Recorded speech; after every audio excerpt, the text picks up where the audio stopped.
Okay, guys, so today's notes is over function story problems, okay? So don't freak out because you see story problems. These story problems are going to be quite similar to the total story problems that we saw before, but this time we're going to look at them in function notation, or we're going to be writing them as function rules, okay? So we're still going to be kind of looking for a set amount and a rate and adding those together to get our total.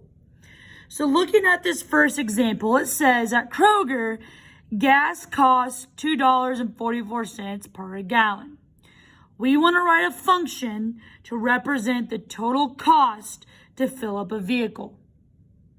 Okay, now we're looking for a total, but notice this problem does not have a set amount. It just has a rate. It has your rate of $2.44 per gallon. So we need to start by getting a variable, okay? I'm going to make my variable G because we're looking at per gallon. So my variable is going to be G, and that is going to represent the number of gallons, okay? So the difference here is instead of writing an equation that says y equals 3x plus 2, we're going to put it in function notation. So function notation is when you take f of your variable. So you're used to seeing f of x. Well, this time our variable is g. So our total is going to be f of g. And that's going to equal your set amount plus your rate. Well, our rate here is just that $2.44 per gallon. So that's going to be where our variable goes. But we have no set amount. So this would be your final function for this problem. So for this number of gallons you get, so maybe it's 10, 15, whatever, you just plug that into this equation and that'll give your total cost. All right, so that is specifically function notation. The next problems we're going to look at is we're going to be finding the function rules. So they're not always going to be in specific function notation. What we got to do is we got to pay attention to our variables. So for these next three examples, we're going to write a function that represents each situation and solve when possible.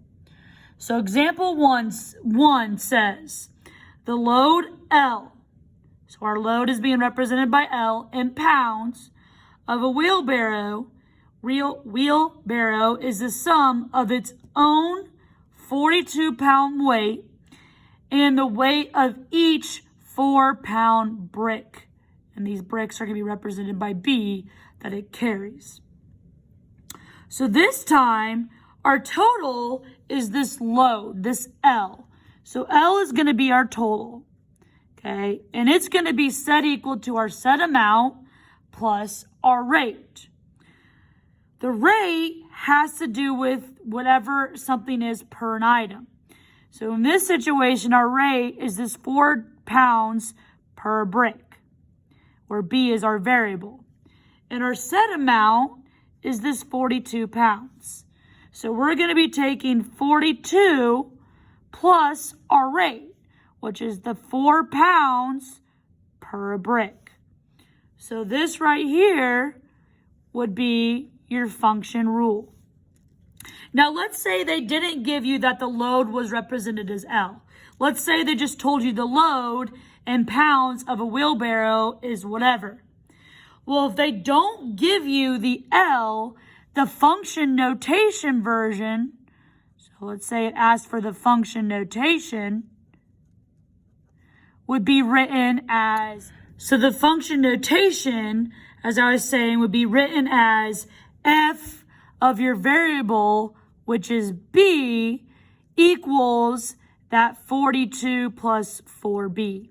So if they don't give you a variable to represent the total, this is how you would write it. You would write it in function notation like the following, okay? So I just wanted to show you that because that is something that you need to know. So now looking at example 2, it tells you a helicopter hovers 40 feet above the ground. When the helicopter climbs at a rate of 21 feet per second. So here's a rate. We want to write a rule that represents the helicopter's height, h, above the ground as a function of time, t. Then we want to find the helicopter's height after 45 seconds. So let's first look at the fact that we're going to get a rule that represents the height, which is h. So h is going to equal some function of t. Well, it tells us that we are starting 40 feet above the ground.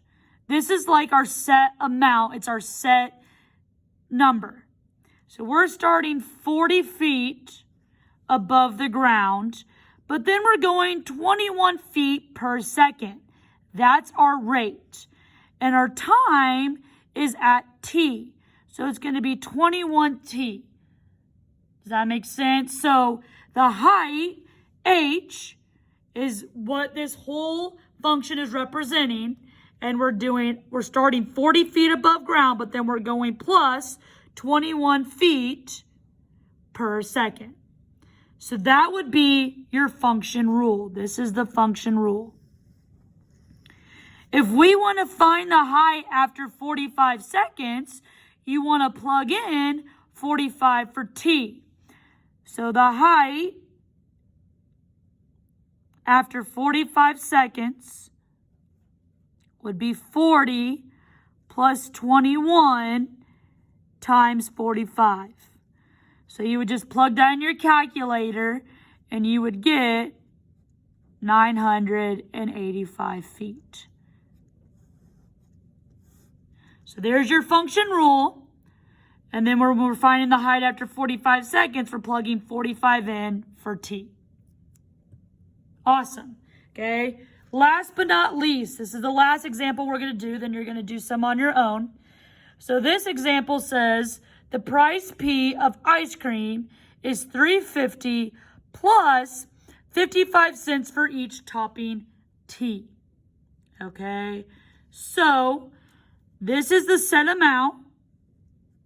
And here is our rate. We're going to figure out, one, our function rule, and then I'm also going to write it in function notation. And we want to get how much it would be to have 3 toppings. So first of all, the price P is the total. That's going to equal your $3.50 plus your rate for toppings, which is T. So plus 55 cents per topping T. This would be your function rule. Function notation would look like F of T equals 350 plus 55T. So now if we want to find it for 3 toppings, you could use function notation, find F of 3 by taking 350 plus 55 cents times 3. So what you end up with is $5.15. So that's how much it would cost for 3 toppings. So again, this would be the function rule where you're using the variables P for price and T for topping. The function notation is when you write it as F of your variable. So F of T. All right, awesome, guys. That's all for the notes for function story problems. You are going to do, again, a worksheet over practice problems. And that's what we have for today. I'll see you soon. Bye.